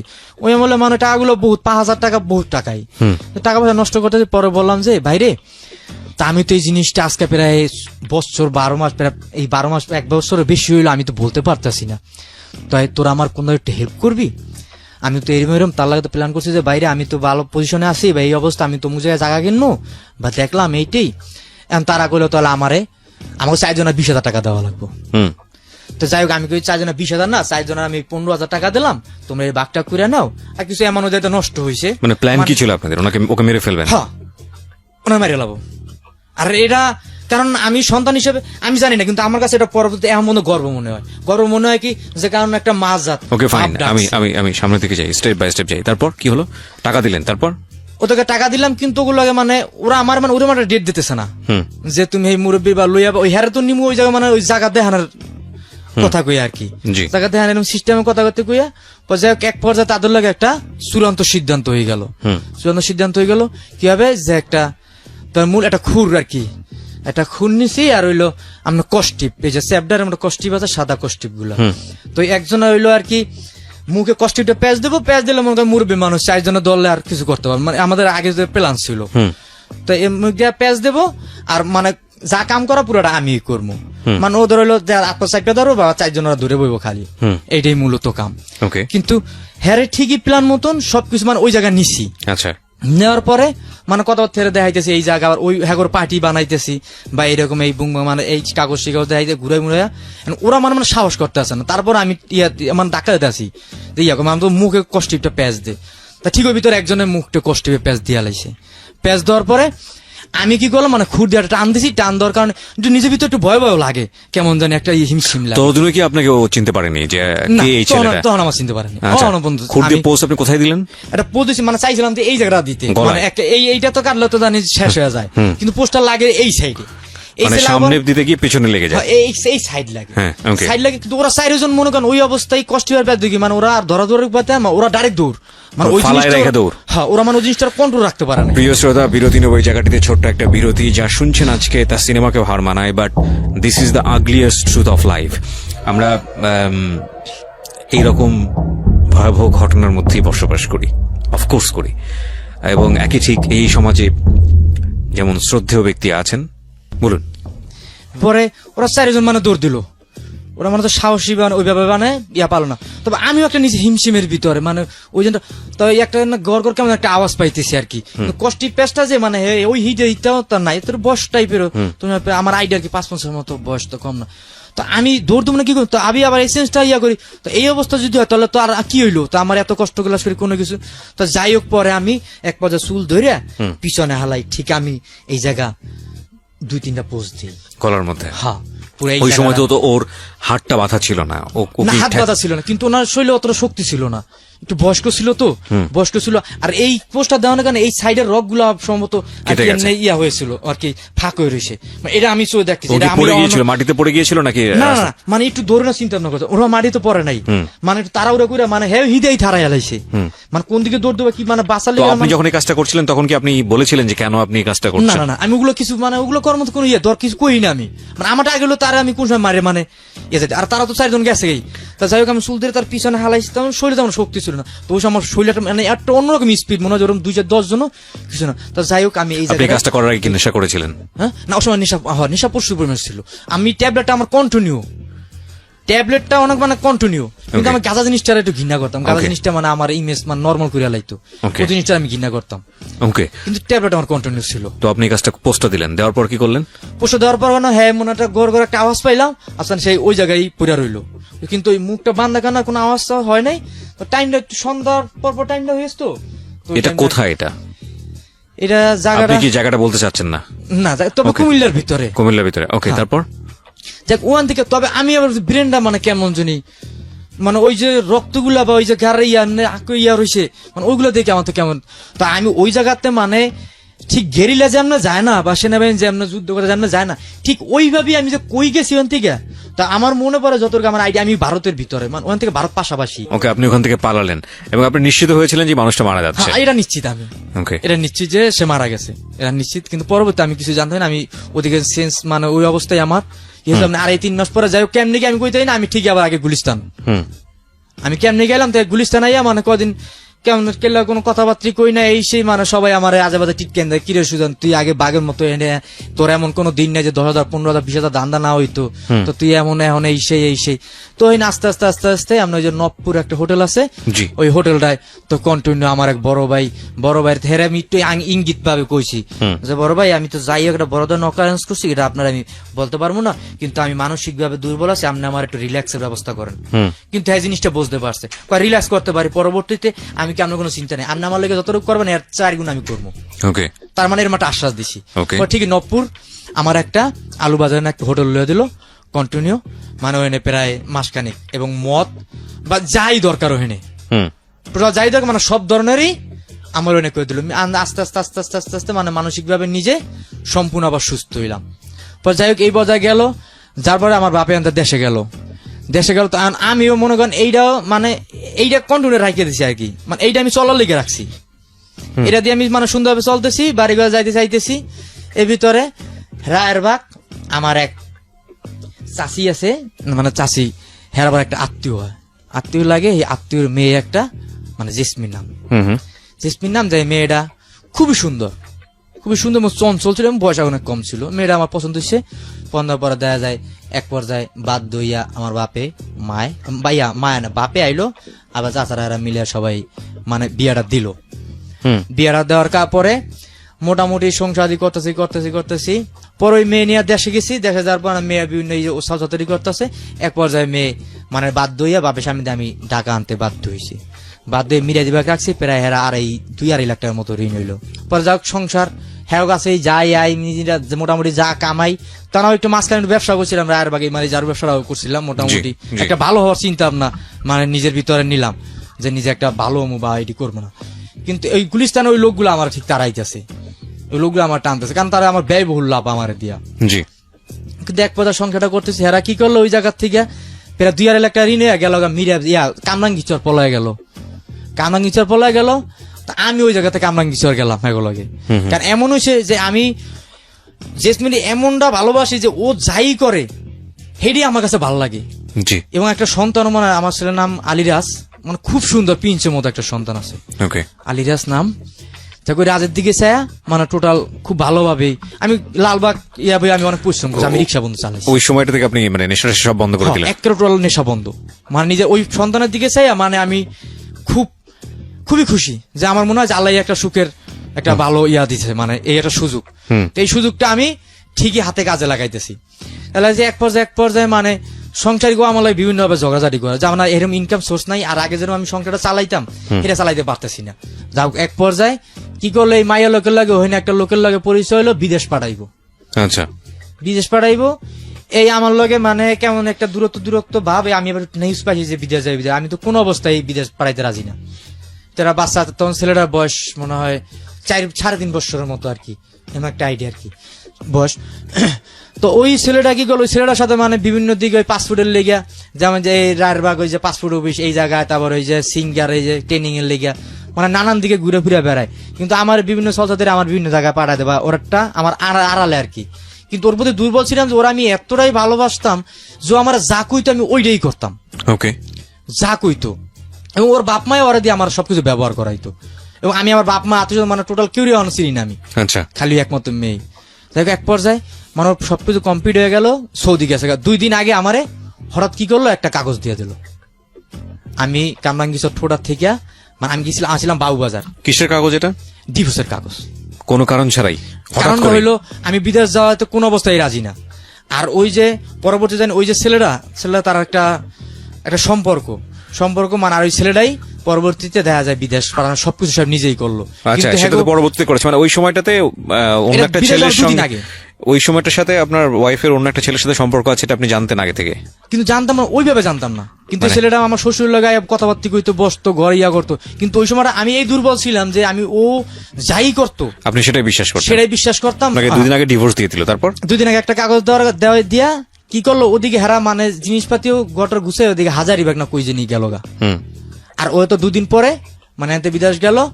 আমি আবার কি করলাম, আমি আবার পাগল মতো আমি আবার 20 কেমন জানি আমি বাদ গেছি ওই দিনকে রাত্রেই। আমার ফ্রেন্ডে কোনো কাম করে না, আমি যে দেশে আবার আইনা আবার 20 এক বোতল লইছি, আবার সেইটা মানে খাইছি। খাওয়ার কারণে আমি আবার ওখান থেকে আমার মিটফুট আবার হসপিটালে নিয়েছি। মিটফুট হসপিটালে নিয়ে তো আমার কিছু আমার ওয়াশ টস করছে করে, মনে করেন 2 দিন পরে আমার রিলিজ দিছে। তো আমি কি করলাম, আমি আবার মানে নিজের ব্রেন নষ্ট হয়ে গেল। আমি প্রায় 11 দিন মানে আমি যে সায়েন্স ক্লাব, নিউ মার্কেট এইসব জায়গায় মানে রোডে ঘাটে আসছি নাকি।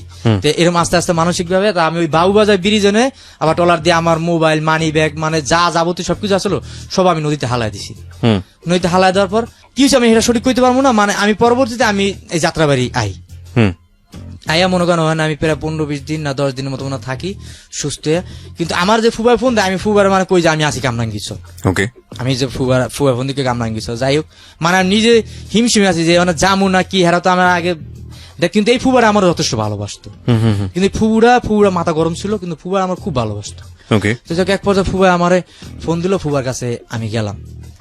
যাওয়ার পর তার আগে একটা কথা ভুলে গেলাম যে আমার বাপে যে ওই যে ধরা খাইলো, তো ওই সময় র্যাবে যে এমন একটা পজিশন, এর মাঝখানে তা এই বউ থাকাকালীনই তার এই যে বার্ডেনে, এই যে শাহবাগ বার্ডেনে ভর্তি করায়। কিন্তু 4 মাস আগেই তার বরিশাল টাউন থেকে ডাক্তারে মানে ডেট দিয়ে দেয়। মানে তার ভিতরে মানে কিছু থাকে না, সব নষ্ট হয়ে যায়। আপনার বাবার? হ্যাঁ, কিচ্ছু থাকে না, সব নষ্ট হয়ে যায়। পরে শাহবাগ আনছে, শাহবাগ আইনা পরে 1-2 না একদিন মনে হয় আসলো, পরে রাত্রবেলা হ্যাঁ মারা যায় বাপে। কিন্তু বাপ এটা আমি কিন্তু বাপে যা মারা গেল, কিন্তু আমার বাপের প্রতি একটু মানবতা বা এক ফোঁটা পানি বা একটু মনে হইলো না। আমি হসপিটালে গেছি, আমার এই ছোট সন্তানটা নিয়ে গেছি, কিন্তু আমার বাপে আমার দিকে এক নজর সময় টেবিলে বহা আসলো, মানে আইসিইউ তো নেব না আর কি, কিন্তু আমার দিকে চাইছিল, কিন্তু আমার লোক কোনো কথা, কিন্তু আমার এটা কোনো অনুভবই হয় নাই, বা হেও আমার লোক কথা কইতো না। কিন্তু বাপের লগেও আমি অনেক বড় বড় খারাপ আচরণ বা অনেক কিছু করছি, বা হ্যাঁ করছে না করছে সেটা আমি বলতে চাই না। কারণ যাই হোক, আমি বাপের কাছে আমি নিজেও একটা অপরাধী কোনটা, যে আমি মনে করি বাপ সবার ঊর্ধ্বে, বাপ মায়েরা এগুলো রক্ত আমার শরীরে। কিন্তু আমি বাপ মা খারাপ করুক ভালো করুক সেটা বড় বিষয় না। আমি সন্তান হিসাবে আমি বাপ মার লাগে কত ভালো করছি, এই বিবেচনাটা আমি মানে আমার দৃষ্টিতে মানে কইতাছি। আর মনে এই ঘটনা আমি আমার বাপের দেশে নিয়ে গেলাম, দেশে নিয়ে যাওয়ার পর মারি মুড়ি দিলাম। কিন্তু ওখানে এমন একটা পরিস্থিতি হয়েছে যে এলাকাবার কিছু মানুষও কইতাছে যে আমার বাপে জানাজা পড়াইবো না। মানে কিভাবে আমি মানে নিজে মানসিক ভাবে এতটা মানে নিজে কোন হৃদয় থাকতে পারতেছি না। মানে এলাকা মানুষের কিছু কইতে আছে, তবে ওই না একটা হুজুর আছে ফারুক হুজুর করে নাম, হে আমার বাপের আবার ভালোবাসতো। আচ্ছা, এক পর্যায়ে হ্যাঁ পড়াইয়া মানে মানুষ জানাজা পড়বেন এরকম একটা সিচুয়েশনে চলে গেছে। না, জানাজা পড়ে মানে ওই ভিতরে একটা চেয়ারম্যানের ভাই, এলাকা চেয়ারম্যান ভাই এইগুলো যে এই লোকে জানাজা পড়া যাবে না, মানে এরকম একটা হুজুর একটা সংবাদ দিয়ে দিল। কিন্তু হুজুর এটা আবার ফ্ল্যাশ করে দিল, ফ্ল্যাশ করে দিল। কিন্তু এই একটা মানসিক কষ্ট। মানে যাই হোক, ভাবতো ওই যে মাড়ি মুড়ি দিয়া অনুষ্ঠানের সময় হেরা আমার চাচারা, আমি আমার 2 চাচার উপর আমি বুঝতে পারতেছি না, আমার মা আমার চাচায় যদি বাপ মারা যায়, তাহলে এখানে বাপের যদি খাওয়ানোর খরচাটায় কোনো অনুষ্ঠান আয়োজন করা হয়, হে তো কোনো সন্তান কোনোদিন নষ্ট করবো। কিন্তু আমার 2 চাচায় আমার মায় মানে এরা কইতেছি কি যে আমার বাপের যে একটা বর্ধন অনুষ্ঠান করব, কিন্তু এই অনুষ্ঠানগুলো তো আমি নষ্ট করে এলাম, খাওয়ানগুলো নষ্ট করলাম। মানে এই ধরনের একটা অপবাদ মানে সবাই আমার সামনে দিতে, মানে আপনাকে কেউ মানে 2 পয়সারও দাম দেয় না, মূল্যায়ন করেই না টোটালি। কিন্তু আর এই ধরনের একটা অপবাদ মানে নিজে মানসিক ভাবে খুব এটা কেমন কথা, আমার বাপে একটা বর্ধন অনুষ্ঠান করবো, সেইটা আমি নষ্ট করে এলাম। যাই হোক একবার ধারা কি করলো মনে করেন 20-30 জন মানুষ খবর দিয়ে মানে মোটামুটি একটা ছোটখাটো একটা অনুষ্ঠান করিয়া মানে মিলাদ পড়ায়া দিয়া দিল গেল গা। ওখান থেকে আবার গেলাম বরিশাল কাউন্যা একটা জায়গা আছে, ওই জায়গায় একটা কাজের জন্য গেছি। ওই জায়গায় কাজ করে ওখানে মানে আমি যদি বাড়িতে আমি এর ভিতরে কি করলো ওর বাপেরও ফোন দিয়া বরিশাল থেকে মানে আমার বুয়ারি বাচ্চা সহ ওর বাপে আর কি কামরাঙ্গীর লুই আইলো। লুয়ার পরে আমি ওই যে কাউন্যা ওই যে জায়গায় থাকতাম ওই জায়গাটা আবার ওই যে আমি যে দোকানে চাটা খাইতাম ওইখানে আবার কয়েকটা চিন্তাই মানে এলাকার খুব নাম করা ওরা ওই যে মোটর সাইকেল এটা সেটা খুব চিন্তাই করতো, তা আমি এটা জানতাম না। পরে এই ঘটনার কারণে আমি বাড়ি আয়া পরে শুনি যে এরম আমার শ্বশুর আমার বউ লুয়ে গেল তো আমার আবার কিছু পোশাক আশাক ওই জায়গায় বরিশাল কাউন্যা যে জায়গাটা ওই জায়গা আসতো ওই জায়গা আমি যাই তো বিকেল টাইমে আর কি বরিশাল থেকে লঞ্চ উঠবো আমি লঞ্চ ওই জায়গা গেছি। যার পর কারণে ওই যে হঠাৎ কি করলো প্রায় 150 মানুষ আমার ঘিরা লাইলো, ঘিরা মানে যে যেমন পাতাছে আমার মারতেছে 150 মানুষ মাইরা মানে একটা ক্লাবে আমার আটকাইলো, ডিবি পুলিশ মিশে খবর দিল।